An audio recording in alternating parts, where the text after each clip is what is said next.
もし、絶対に人には読まれたくない秘密の日記をつけるとしたら、皆さんならどうやって隠しますか？鍵付きの引き出しにしまうでしょうか？それとも、自分にしかわからない暗号で書くでしょうか？明治時代、ある偉大な知識人が選んだ隠し方は、同居人に読まれないよう、あえて漢文で書くというものでした。彼の名は、依田学海。森鴎外に漢学を教え、無名だった若き幸田露伴の才能を見抜いた、誰もが頭の上がらない、明治文壇のご意見番です。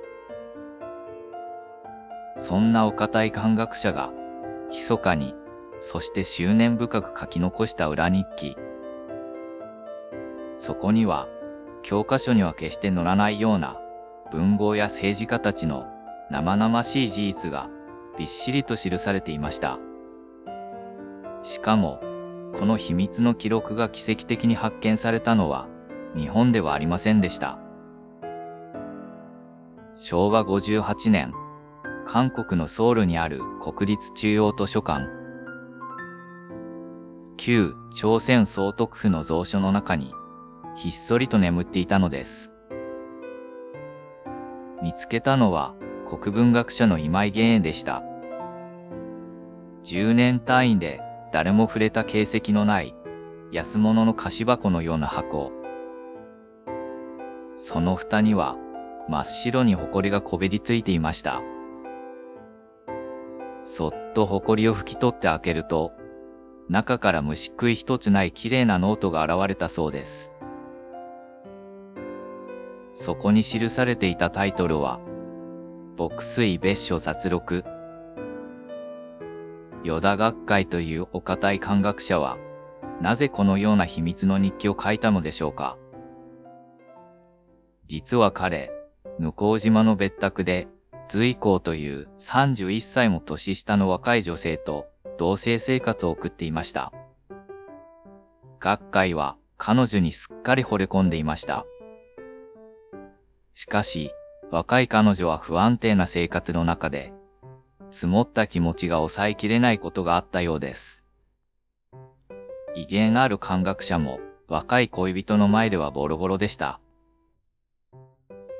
彼はそんな別宅での生々しい愛憎劇や情けない愚痴の数々を漢文で書き留めました。同棲相手の彼女本人には絶対に読まれないようにするためです。あえて漢文というお堅いスタイルで書き綴りましたが、この日記の最大の面白さは、まさにこのスタイルのギャップにあります。ガチガチの格調高い漢文で、どうしようもない痴話原句が書かれているのです。例えば、明治27年7月28日の日記には、こう書かれています。こう、泣きて聞かず。よ、これをいかんともするあたわず。堅苦しい字面ですが、要するに、どうにも関係がうまくいかず、彼女を実家に帰そうと説得したが、泣いて言うことを聞かず、私もどうしていいかわからなくなってしまった、というとほほな愚痴です。天下の漢学者が、お堅い漢文で真面目にぼやいているのです。なんだかくすっと笑ってしまいますよね。そしてこの日記には、彼自身の生活だけではありません。教科書に載るような文豪たちの、呆れるほど人間臭い裏話が、見事な漢文でびっしりと記されていました。今日は、韓国で奇跡的に発見されたこの一次資料を紐解いていきましょう。日本近代文学史の裏側と、愛とお金に翻弄された知識人たちの生々しい姿をご覧ください。明治という新しい時代。それはお金という近代資本主義のシステムが知識人たちを激しく揺さぶった時代でした。東京の東銀座に立つ歌舞伎座。現代も多くの人で賑わう華やかな劇場ですよね。この劇場の設立の裏には、一人の転落劇が隠されていました。福地王子。幕末から明治にかけて言論界の頂点を極め、後に劇作家として現代の歌舞伎座創設にも尽力した人物です。学会の日記を紐解くと、明治21年頃には劇場設立に向けた熱気が記されています。しかし、その栄光は長くは続きませんでした。明治23年7月26日の日記に、決定的な破局が漢文で記されています。王地夫妻山のごとく、積みて5万円に至る。その実2万に過ぎず、けだし利売して子を生み、もってここに至る。借金が山のようになり、5万円にまで膨れ上がっている。実際の元本は2万円に過ぎないが、利息が雪だるま式に増え、このような事態に至ってしまったのだ、という意味です。5万円といえば、現代の価値にして数億円というとんでもない負債です。後に、歌舞伎座の経営からも追放され、すべてを失うことになる王地。雪だるま式に増え続ける利息の恐ろしさと、自らの欲望に絡め取られ、身動きが取れなくなっていく天才の悲哀が、この短い漢文から生々しく浮かび上がってきますね。一方で、極端な豪遊をしたわけでもないのに、罠にはまった人もいます。明治の三筆と称された書家の重鎮、岩谷一六です。明治26年7月3日の日記には、友人たちの間で交わされた一六の信じがたい借金話が記されています。参考言う、岩谷一六負債に苦しむ。川田王子を説いて曰く、K の追うところ行くばくぞと。友人が、一六が借金で苦しんでいるそうだ、と持ちかけ、一体いくらあるのだ、と尋ねたという場面です。友人たちは、彼は商人でもないし、普段からそこまで贅沢をしているわけでもない。せいぜい1万円か、多くても3万円くらいだろう、と高をくくっていました。しかし、一六本人の口から出た答えは、あまりにも衝撃的なものでした。一六曰く、僕もまた自らその数を知らず、この頃産に詳しきものをして、これを計らしむるに、死母合わせて5万金、まさに三択を売りて、その半ばを償うに足らざるべしと。私自身もいくら借金があるかわからなかったのだが、専門家に計算してもらったら、元金と利息を合わせて5万円にもなっていた。自分の土地や家をすべて売っても、半分も返せないだろう、と答えたのです。自分でも把握しきれないまま、雪だるま式に増えていった利息。書家の重鎮もまた、気づいた時には、家や財産をすべて手放しても逃げられないほどの負債に、すっぽりと飲み込まれていたのです。お金という得体の知れない魔物に人生を狂わされていく知識人たちの姿が、なんとも生々しく迫ってきますね。では、そのお金を握る頂点にいた人物はどうだったのでしょうか。当時の日銀総裁、川田小一郎です。明治28年4月14日の日記に彼の実態が記されています。日本銀行総裁川田小一郎、年64、郷舎同す家は江戸川の縁地にあり、広大なることほとんど王者の家に儀す。自称64人あり、華麗なること千のことし。日銀総裁の川田小一郎は60歳を過ぎているが、その桁外れの豪遊ぶりは度を越している。家は王の宮殿のように巨大で、仙女のように美しい愛人が60人以上もいるというのです。さらに日記には、1回の食事に現代の価値で何十万円もかけるという、まるで別世界のような生活ぶりが記されています。新しい時代。お金に飲み込まれて全てを失う者がいれば、そのお金を無限に吸い上げて常識破りの生活を送る者もいる。明治という時代の光と影が、学会の日記からはっきりと見えてきますね。しかし、彼らを狂わせたのはお金だけではありません。続いては、新しい時代の文学と、どうしようもない男女の愛憎劇に迫りましょう。激動の明治という時代、文学のあり方や男女の価値観もまた、大きく音を立てて変わろうとしていました。そして、古い倫理観を持った与田学会は、新世代の文豪たちの奔放な生き方やスキャンダルに、大いに眉を潜めることになります。まずは、明治を代表する反骨のジャーナリストであり、洒脱な文人でもあった成島隆北。彼は向島における学会のご近所さんであり、親しい友人でした。しかし、彼自身の家庭環境は、隠し子偽装騒動など、かなり複雑でドロドロしたものだったようです。明治17年12月、隆北が肺炎でこの世を去った数日後の日記に、学会は追悼の意を込めて、見事な漢文でこう書き残しています。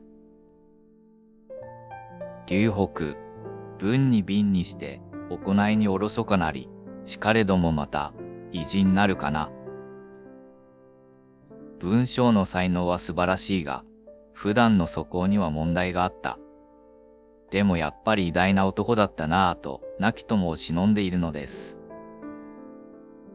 素行の悪さをズバリと指摘しながらも、その才能を愛してやまない。学会の優しさと、文人同士の不思議な絆を感じさせる名文ですね。ところが、時代が下ると、この才能はあるが素行は悪い、という問題が、さらにエスカレートしていきます。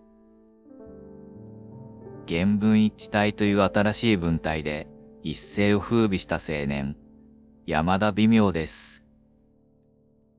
明治23年3月10日の日記で、学会は微妙の印象を回想し、漢文でこう絶賛しています。ちなみに思う。微妙の人物用語、色白く、髪黒く、常に商用あり、音と甚だ低く、挙動静音弦を得し、色をにわかにせず。ついでに思い出すが、微妙は色白で髪が黒く、常に笑顔を浮かべ、声はとても低く、立ち居振る舞いは静かで穏やか。早口でまくし立てたり、慌てて顔色を変えたりすることもないという意味です。色白のイケメンで、物静かで落ち着きのある好青年。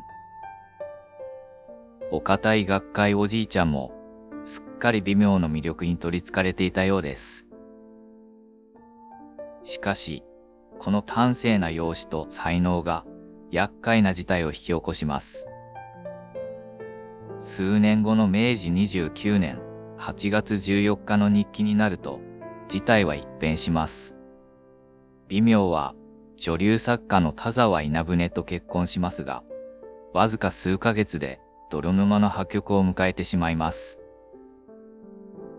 彼はその端正な容姿を武器に、次々と浮名を流し、連日世間を騒がせる、お騒がせ男へとなってしまいました。新聞でその女性遍歴を暴かれ、世間から大バッシングを受ける微妙。才能と私生活の奔放さのギャップに、旧世代の学会はどれほど頭を抱えたことでしょう。一方で、微妙のライバルであり、新時代の文学を牽引したもう一人の巨星、尾崎紅葉。彼もまた、学会の別宅を訪れた一人でした。明治25年7月23日の日記には、学会と紅葉が激しい文学論争を繰り広げた様子が記録されています。紅葉の描くドロドロの愛憎劇、三人妻を読んだ学会は、こう説教します。阿古の小説、妙甚だし。しかれども、多くは貞婦、非人のために、お辱せらることなり。これを読むに、賛美骨に至る。あなたの小説は非常に巧みだけれど、低粛な女性が過酷な境遇に追いやられるような話が多い。読んでいると胸が張り裂けそうになるという意味です。要するに、お前の小説はドロドロしすぎていて、おじさんには刺激が強すぎるというクレームですね。しかし、紅葉も黙ってはいません。日記には、彼の鋭い反論がこう記されています。このこと、いつに架空の段のみ、読者をして、批判して山ざらしめば、すなわちこれ、小説の人を動かすの妙所なるのみ。あれは架空の物語です。読者を批判口外させずにはいられない。それこそが小説が人の心を動かす極意なのですと、真っ向から文学論をぶつけ返したのです。お堅い漢学者と、新しい文学の騎士との、世代を超えた真っ向勝負。漢文の行間から、火花を散らす二人の熱気が伝わってくるようです。スキャンダラスで、どこか危なっかしい新世代の作家たち。しかし、学会が書き残した彼らへの視線は、決して批判や愚痴ばかりではありませんでした。そこには、新しい時代を作る若者たちへの温かい希望の光も記されていたのです。例えばあの文豪、森鴎外。本名は林太郎と言います。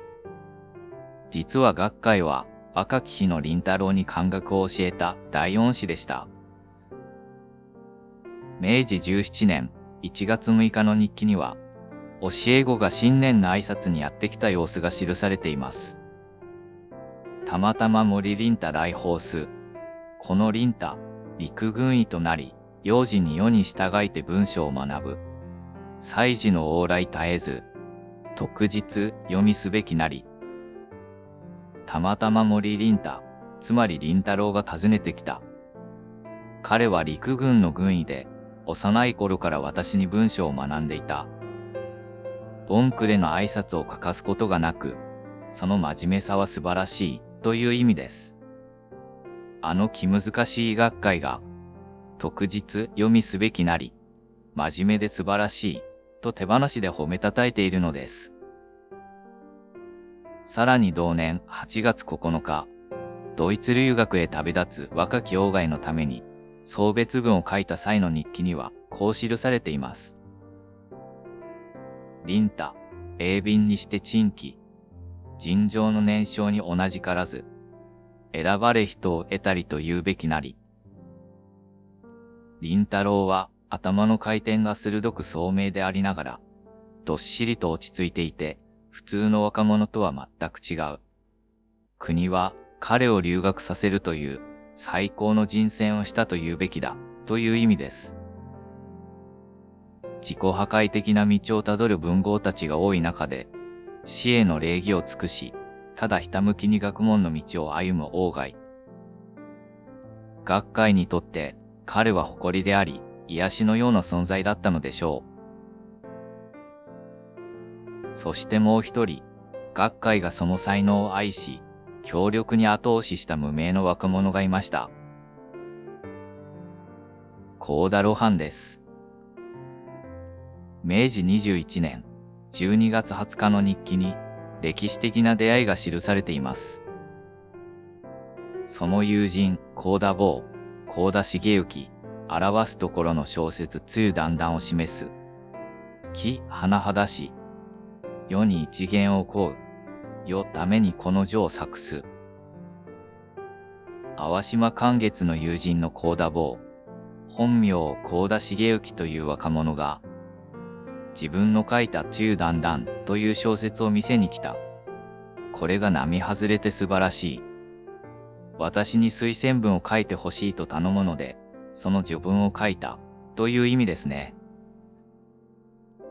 無名の青年だった露伴の原稿を読み、その天才的な才能をいち早く見抜いた学会。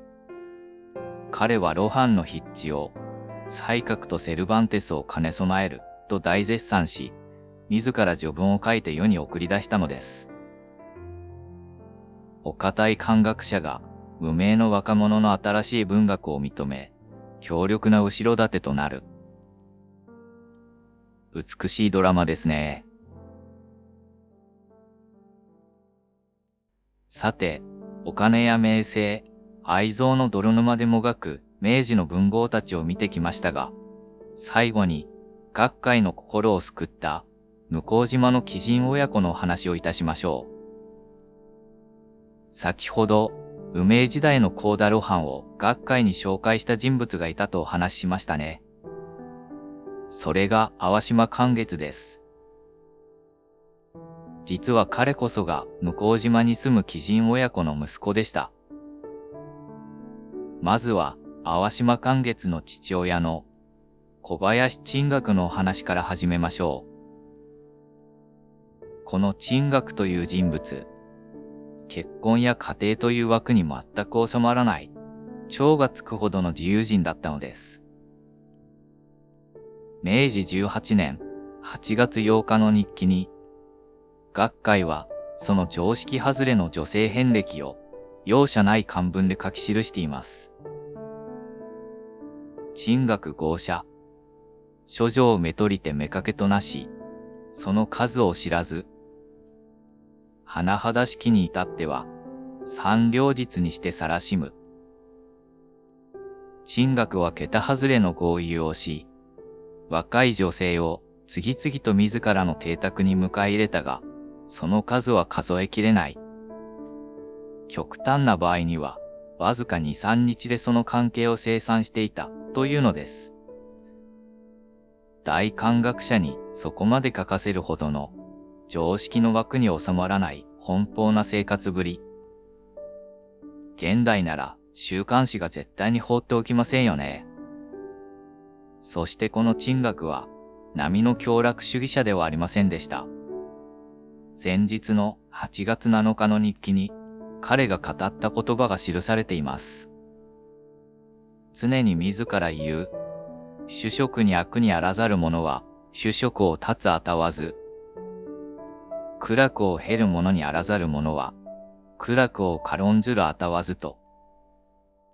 彼は常々、とことん酒や女に溺れて飽き果てたものでなければ欲は断ち切れないし、人生の酸いも甘いも経験したものでなければ苦楽を超越することはできないと語っていたというのです。ここまで来ると何とも返す言葉が見つかりませんね。しかしその珍学の息子は父とは対照的な人物だったようです。後に収集家として名を残す類稀なる趣味人、淡島寛月です。寛月は大富豪の跡取りでありながら、お金にも名誉にも一切の執着がありません。使用人を一人も置かず、ボンウンマンと名付けた家に住み、毎日徒歩で遺跡巡りをして古代の遺物を集めていました。そんな無欲な寛月に晩年の学会は大きな救いを得ることになります。明治30年9月、学会が60代半ばに差し掛かった頃です。向島の別宅に、同棲相手である随行の弟が転がり込んできます。しかし、彼は深刻な心の不調を抱えており、家の中で激しく取り乱すなど、学会の手には全く負えない状態になってしまいました。世間体もあり、かつ若い恋人への愛着も捨てきれず、どうしていいかわからなくなった学会。悩みに悩んだ彼は、30歳も年下の無欲な青年、寛月と言葉を交わします。明治30年9月9日の日記には、世俗の欲を持たない寛月との対話を経て、学会がはっと悟りを開く劇的な場面が記されています。我、おいてなお公職、妾を出すことはたわず、これ因なり。よろしく自ら責むべし。兄、他人を責むべけんや。私が老いぼれてなお色欲に迷い、若い同棲相手を手放せないでいること。それがすべての元凶なのだ。すべては自分の執着が招いた結果であり、彼や他人を責めるのは完全なお門違いだ、と言っています。若い同棲相手への未練に縛られて、身動きが取れなくなっていた学会。しかし、世俗の欲を超越した寛月との対話で、悪いのはすべて欲にまみれた自分なのだ、と、つきものが落ちたように自己の非を認めたのです。欲や見栄にまみれた明治の文豪たちの中で、執着を持たない寛月の生き方、そしてそれに救われた学会の姿が、なんとも美しい余韻を残していますね。お金や名声、そして尽きることのない欲望。激動の明治という時代。新しいシステムの中で、多くの人々が翻弄され、もがいていました。しかし、そんな彼らの生々しい悲劇の裏側に、こんなにも人間臭く、そして人間を愛した人々のドラマがあったのです。牧水別種雑録。異国の図書館の埃まみれの箱から奇跡的に発見されたこの秘密の日記は、教科書には決して載らない偉人たちの真実の姿を今も私たちに静かに語りかけています。このチャンネルでは資料の裏側に隠された人間臭すぎる素顔を紹介しています。実はこんな説もあるといった情報や内容の補足等ありましたら、些細なことでもコメントにてお知らせください。また、この動画が少しでもいいと思いましたら、チャンネル登録と高評価をいただけますと幸いです。